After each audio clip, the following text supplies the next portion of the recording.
So first, introduce yourselves. I'm Django Haskins from the Old Ceremony.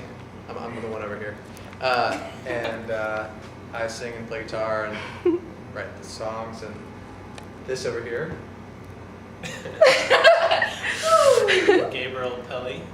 I play mostly violin, little bass, little tambourine, Some keys. little tap dance. That's right. There you go. Okay, so how did you get into playing violin? I got into it because my mom was into it and signed me up for Suzuki lessons when I was a little shrinking. You're really good. Nice. So when did you guys all get together and start playing together? We started playing together about 8.5 years ago, something like that, a little over 8 years ago, 2004, and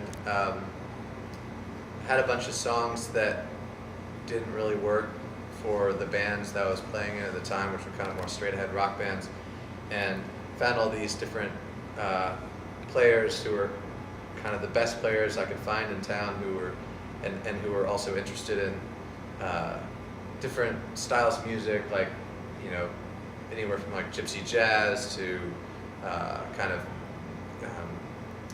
more theatrical stuff, and just kind of like a darker vibe, like and because that's what these songs were.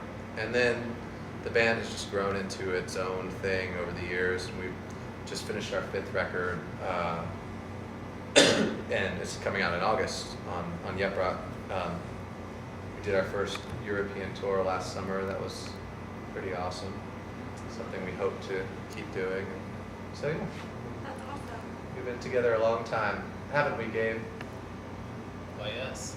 I actually read about the band in the newspaper and thought, dang, I want to be in this band. That's true. I forgot about that. And came by one day. Yeah.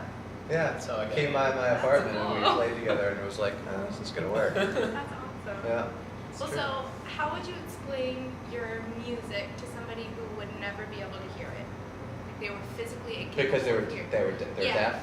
Or They're deaf just, people? yeah. Like if there was a translator, like what Right. would you tell the translator to tell the deaf person? Wow. Yeah. Well, I guess we would say it's. Well, the good thing about our music is if you describe it to someone who couldn't hear it, is that it's meant to be really kind of visual anyway. Like it's, you know, a lot of the songs are kind of stories and like kind of cinematic a little bit, and so that's definitely something with all the violin and the vibraphone that Mark Simonson plays vibraphone and organ, and you know, these kind of different textures are meant to be. It is like a little bit like painting, you know, layers of paint, especially in the studio, but even live too. So I guess, you know, I would try to describe it in terms of colors or you know, types of movies or something. Yeah, no, that's cool. So how long have you guys been writing music, like not just for the band? Gabe? Oh, I don't know. I was composing little Bach sonatas when I was maybe 5.5. Moved on to concertos from there. I started writing songs. I'm just a songwriter. I you know, when I was about 12, or 12 or 13, my first band in 7th grade, I guess that would have been. We were called the Music Butchers. Oh. And that was a name actually given by my guitar teacher, who I just started playing guitar. And I'm not sure to what extent we grasped the irony he intended with that one, but we thought it sounded pretty cool. So we had a gig playing for the 8th grade formal dance. So we learned a bunch of Motown songs. We learned like, you know, like a Bon Jovi song and a Guns N' Roses song. I think no, that hadn't come out yet. That's how old I am. This was before the Beatles. So yeah, so that's around that time I started writing songs, and I've been doing it ever since. Cool. Yeah. did you guys write your own stuff like when you were in the band? I had a couple songs that would slip in between, Yeah. like, Heard It Through the Grapevine and Living on a Prayer. So what? No, it kind was of, You Give Love a Bad Name. What kind of music was it that you were playing, like your original stuff? What was the original, like the first stuff? Well, like the stuff that was like the songs that you wrote. What kind of music? Was At that time? Yeah. Bad. It was bad. Oh, okay. Yeah, cool. that was bad. That narrows it down. Yeah, I was really, at that point, I think I was still really trying to just figure it out. Yeah. And imitating things that I liked. So Yeah. there'd be a song that sounded like The Police, and there'd be a song that sounded like, a really bad version of REM or something. Yeah. I was just, that's part of the process, I think. So. Did you ever do any like really embarrassing cover songs? I mentioned that we did a Bon Jovi song. Oh, yeah. Yeah. Well, actually, we Very embarrassing. kind of, but terrible. the actual, but the actual song is really cool. I mean, not the song, but the version of it was really cool. So we got asked to do a song, I guess about a year ago or so, for this compilation this label in New York is putting out called Guilt by Association, where bands, kind of indie bands would cover songs that they would, normally be a little bit embarrassed to say they liked. But this one was very specific. It had to be an 80s hair metal song. Oh. And so we did Whitesnake, Here I Go Again. Oh my gosh. Yeah, but we did it as this kind of like really low, slow, like dub reggae. It's like if Leonard Cohen fronted a dub reggae band, that's exactly what it would have sounded like. We really enjoyed it, and the thing came out, and then we played it once live, and it like in Philadelphia or Baltimore or something. Baltimore, I think. That really weird club in the ghetto where the guy was puking on the wall right outside the club. It wasn't like a guy who had been at the club. It was just a guy. It's like it the was first guy we saw. It was Yeah. and then another guy was a brick wall with his Oh my pants God. on. like right next to the club, but nothing to do with the club. Just they were just hanging. So anyway, we played it once, and it kind of didn't really have the same magic, shall we say. So we never did it again. But we have a recording of it. So if you We'll had, probably link to it. yeah, oh, I definitely will. So if you So- had to choose between never being able to write music again or never being able to listen to other people's music again, which one would you choose? I'm confused by the question. Okay, so never being able to write music or never being able to listen to anybody else's music.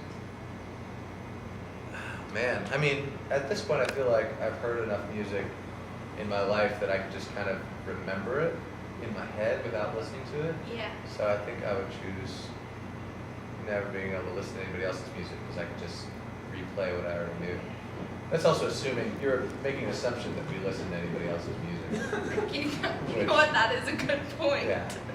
What would you choose, Gabriel, over there? I guess I'd rather listen to other people's music because my song repertoire is fairly limited, so I would be playing like the same 10 songs For the rest of your over and life? over again. Although I guess, if I couldn't hear other people's music, Yeah, I would just have to write my own. You'd have to. Yeah. That'd be a good thing. Yeah. Yeah, maybe. Yeah. That's true. It's a tough choice. Tough choices. Yeah. You're making the hard calls. I know. You're making us make the hard calls. Yeah, that's true. It's easy for me. Yeah. So aside from someone puking on the wall, what's the most outrageous thing that you've ever like seen or experienced on tour? Are you gonna talk about Houston? I was going to recount Houston. Okay, go ahead. Well, we were in Houston, Texas once, and It's on Houston Street. this guy put us up for the night. He was We didn't know him ahead of time. He was working at the club Yeah, or something. kind of a random guy from the club. Goodness. So we go back to his house, and he's like a young kid, basically, and he has his girlfriend was over, and she kind of looked like a young Tom Petty. Actually, an old Tom Petty. His girlfriend? Yeah. His girlfriend Oh my was like, gosh. She did. was She like looked a a lot like Tom raver who Petty. looked like Tom Petty. Yeah. Really weird. If And Tom Petty had implants. So he essentially. gave us his apartment for the night. He said he was going to go crash with his girlfriend. And he said, Let's- there's only one Let's rule." wait. You gotta set the scene because there were all these wires hanging from the ceiling because he had crawled up in the crawl space and stolen electricity from his neighbor because he wasn't paying for it. And the only way to get in the door was he had like piled up this furniture against the door, and you had to like shoulder your way in and out the front door. And he like wrote notes to himself on the wall, like in magic marker, like so the whole wall is like covered with like kind of, you know, reminders and poetry and stuff. But go ahead. But the place also smelled like death. It did. It smelled really bad. But the only rule, okay, so it says, you know, have your way with my apartment. Feel free to look into the fridge and not eat anything. yeah, Only rule is sit down when you pee in the bathroom. you gotta sit down. So we're like, okay, sure, Yeah. we can do that. Then we realized why. It's because He has taken a brown corduroy lazy boy and gutted it and cut a hole in the seat and placed the whole thing over his toilet. So the reason you have to sit down, for obvious reasons, is that the toilet is the lazy boy with a hole in it. Now, the problem not unlike came, this couch. I feel yeah, like it's very it's similar to this toilet. couch. The problem came, however, when you tried to stand up without touching the arms of the lazy boy, which one can only assume are soiled in Yeah. at least one way. Especially because there was no toilet paper in the apartment. Yeah. You guys spent the night there. Actually, I spent. I used the bathroom like 3 times. Oh my god! I would have walked in and been like, no. Yeah, well, Yeah, that's what That I did. sounds Yeah. It was a van night. he slept in the van. God was Yeah. up I was in the peeing out on street corners. Sounds Yeah. better than the lazy boy. That's probably number one, but there are a lot of those That's kinds of. crazy.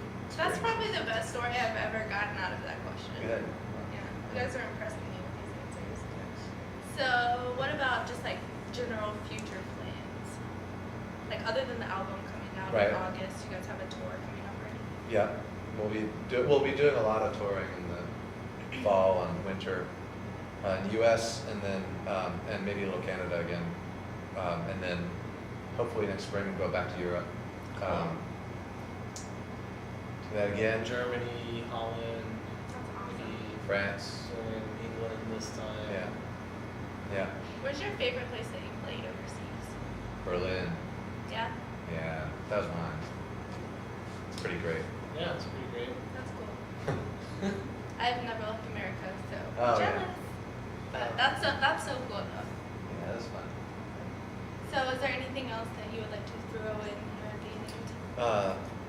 No, that's something I think you covered pretty much everything important. Cool. Thank you. Yeah, of course. Thank you guys for Thanks a lot. being Yeah.